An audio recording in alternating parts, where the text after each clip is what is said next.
Hello everyone, welcome to our channel. మారిన వాతావరణ పరిస్థితులు, పలు జిల్లాల్లో కురినటువంటి వర్షాలు, మరికొన్ని జిల్లాల్లో భారీగా పెరిగినటువంటి ఉష్ణోగ్రతలు. వివరాల్లోకి వెళ్లి వాతావరణ పరిస్థితులు తెలుసుకునే ముందు మీరు ఇంకా మన ఛానల్ కనుక సబ్స్క్రైబ్ చేయనట్లయితే వెంటనే సబ్స్క్రైబ్ చేయండి.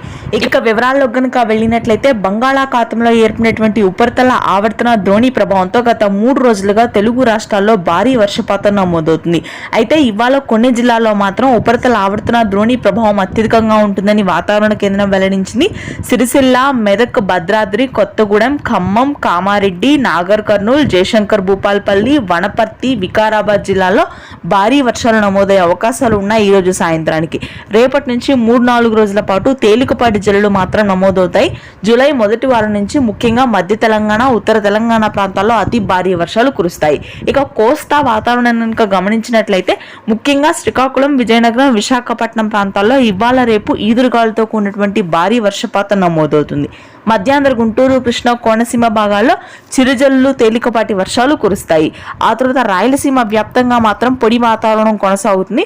ఉష్ణోగ్రతలు భారీగా పెరిగే అవకాశం ఉంది. 1-2 చోట్ల మాత్రమే చిరుజల్లు ఉంటాయి. తిరుపతి, కర్నూలు భాగాల్లో మినహాయిస్తే అన్ని ప్రాంతాల్లోని పొడి వాతావరణం. Thank you.